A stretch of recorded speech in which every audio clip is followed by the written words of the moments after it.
అవిసె గింజల పొడి తయారు చేసేద్దాం ఈరోజు. అవిసె గింజల పొడి ఇడ్లీలోకి వేడివేడి అన్నంలోకి కూడా చాలా టేస్టీగా ఉంటుంది, చాలా హెల్దీ కూడాను. ఈ పొడి తయారు చేయడానికి కావలసిన పదార్థాలు చూద్దాం.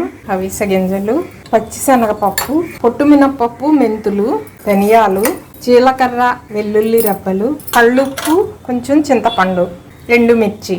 ఉజ్జాయింపును మనకి ఎంత పొడి కావాలి, దానికి ఎన్ని గింజలు కావాలన్నది మనమే డిసైడ్ చేసుకొని తీసుకోవచ్చు. ఈ అవిసె గింజలు ఏంటంటే కొంచెం చేదు టేస్ట్, అందు గురించి కొంచెం తక్కువగా తీసుకున్నాను. ధనియాలు కొంచెం అవిసె గింజల కంటే డబల్ తీసుకుంటే సరిపోతుంది. ఇవన్నీ దోరగా వేయించుకొని చల్లారి పెట్టుకొని పొడి చేసుకోవాలి.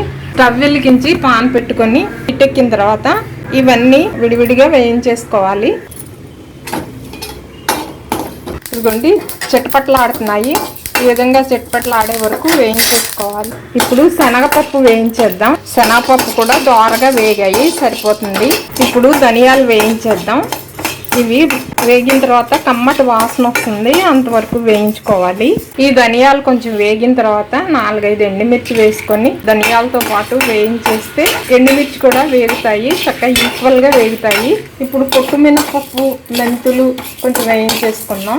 ఇదిగోండి కొంచెం బాగానే వేగి చిటపట్లాడుతున్నాయి. ఇప్పుడు జీలకర్ర కూడా వేసేసుకొని లైట్గా వేసి దింపేస్తే సరిపోతుంది. చింతపండు, ఉప్పు కూడా లైట్గా వేయించుకున్నాము. ఇదిగోండి ఈ విధంగా అన్నీ చల్లారబెట్టాను. వెల్లుల్లిపాయలు అయితే వేయించిన అవసరం లేదు. చల్లారిన తర్వాత ఇవన్నీ మిక్సీలోకి తీసుకొని మిక్సీ పట్టుకొని నలిగిన తర్వాత లాస్ట్లో వెల్లుల్లిపాయలు వేసుకొని ఒకసారి తిప్పి దింపేసుకుంటే అవిసె గింజల పొడి ఎంతో టేస్టీగా రెడీ అవుతుందండి. చల్లారిందేమో చూద్దాం. ఈ చల్లారబెట్టినవన్నీ మిక్సీలోకి తీసుకున్నానండి. ఇప్పుడు ఇవన్నీ మిక్సీ పెట్టేద్దాం. వెల్లుల్లిపాయ, ఎండుమిర్చి, చింతపండు మాత్రం తప్పులన్నీ మిక్సీ పెట్టుకున్న తర్వాత ఇవి వేసి మిక్సీ పెడదాము. మెత్తగా నలిగింది. ఇప్పుడు ఇందులో ఎండుమిర్చి తీసుకొని మిక్సీ పెట్టేద్దాం. ఎండుమిర్చి ముక్కలు చేశాను తొందరగా నలుగుతుందని. ఎండుమిర్చి కూడా బాగా నలిగింది. ఎక్కడైనా ఒక్కొక్క ముక్క నలక్కపోయినా ఇప్పుడు చింతపండు వేసి మళ్ళీ మిక్సీ పెట్టేద్దాం. అప్పుడు వీటితో మిక్స్ అయ్యి బాగా నలుగుతుంది.